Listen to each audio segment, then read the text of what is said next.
Bah, je peux dire, c'est vrai on vient de traverser une période où la balance pesait beaucoup dans un sens, avec une fois le ZAN et toutes les conséquences, hein, avec le prix du foncier en particulier, la guerre, l'inflation, avec le prix des bâtiments, en conséquence, les taux d'intérêt. Puis les temps d'instruction aussi, hein, parce que c'est vrai que la prise de conscience relative à la biodiversité a induit des temps d'instruction qui sont beaucoup plus importants, et en particulier le fait que les permis sont parfois instables. On a le droit de construire, puis d'un seul coup, on n'a plus le droit de construire. Voilà, avec un certain nombre de recours, abusifs ou non, mais quand je dis un certain nombre, beaucoup de projets attaqués. Et maintenant que les ICPE soient attaqués devient une espèce de jeu, quoi, hein. Et on peut rajouter à ça la désaffection de la log, de manière générale. Enfin, quand on dit logistique, ça donne des boutons à tout le monde.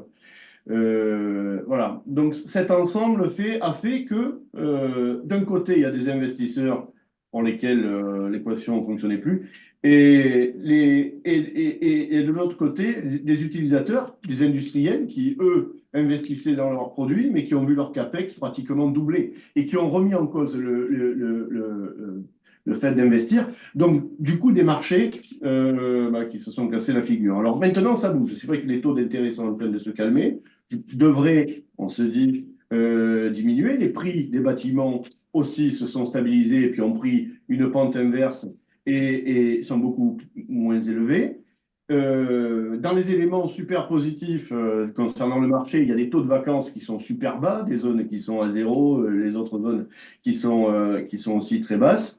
Et puis des drivers, des nouveaux drivers qui arrivent. Ça veut dire qu'au-delà du grocery retail qui a fait quand même un gros chemin, le e-commerce ben, est en train de revenir, je pense. Et il y a tout l'aspect réindustrialisation qui est un vrai driver que l'on voit arriver aujourd'hui avec ben, les gestions de batteries, de pharma qui demandent de la logistique, mais aussi tout un programme de réindustrialisation. Et la bonne nouvelle, c'est que ce n'est pas uniquement un endroit en France, c'est à plein d'endroits en France. Nous, on construit un peu plus d'une dizaine d'usines au moment où je vous parle, et on en a pas mal qui arrivent un peu de partout en France. Quand je dis un peu de partout, c'est aussi bien, on construit Zeiss à La Rochelle, on construit PPG à Toulouse, on construit Arémon à Grenoble, on construit McPhee sur le territoire de Belfort. Donc il y en a un petit peu de partout, et ça va programmer de la logistique dans le pays. Et vraiment, c'est quelque chose de super intéressant.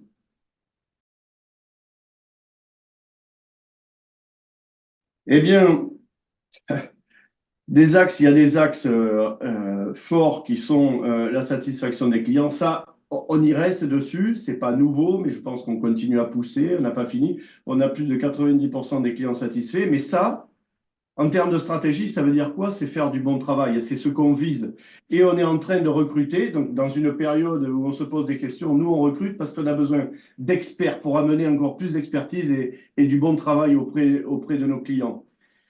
Il y a aussi amener des nouvelles réponses à un environnement qui a bougé.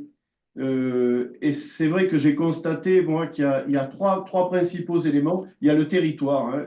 Globalement, on construisait sur des territoires. Maintenant, on construit avec les territoires. On a besoin d'être avec les territoires pour construire, et sinon, on ne fait rien. Et ça veut dire qu'on a un réseau d'agences sur lequel on s'appuie de plus en plus fort dans GSE pour aller discuter avec les territoires et construire avec les territoires. Il y a ensuite l'environnement.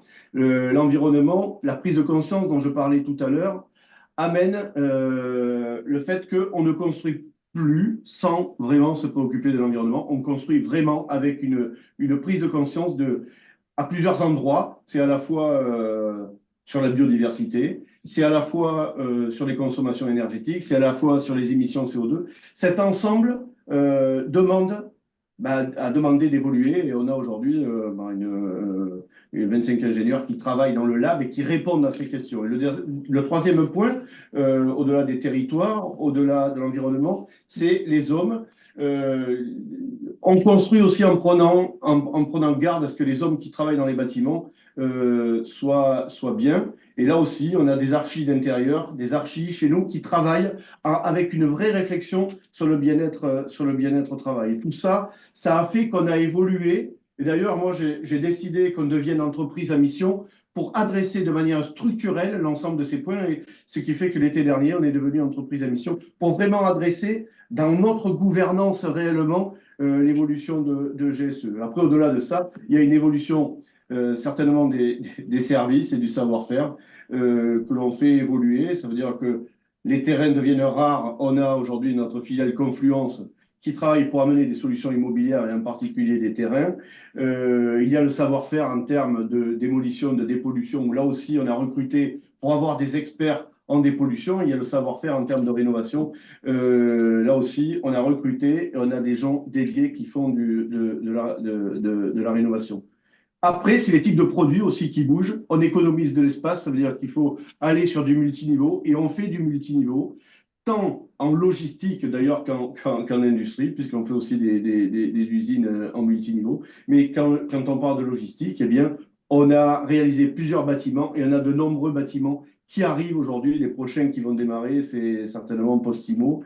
On est en train, j'étais hier exactement sur Aéroliance et il y a SN3 qui est en train de se faire, donc un bâtiment d'activité multiniveau. Et là, on est réellement dans de l'économie d'espace et dans une nouvelle façon d'opérer sur nos bâtiments.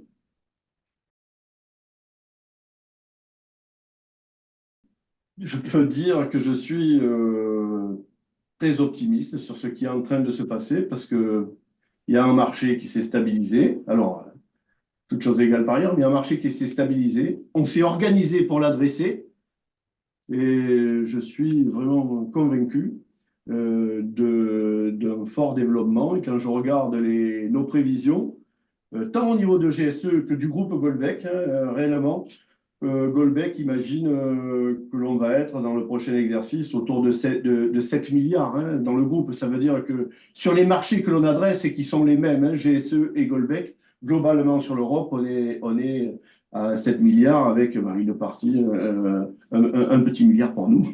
Donc, je suis très enthousiaste sur le développement qui arrive dans l'année 24.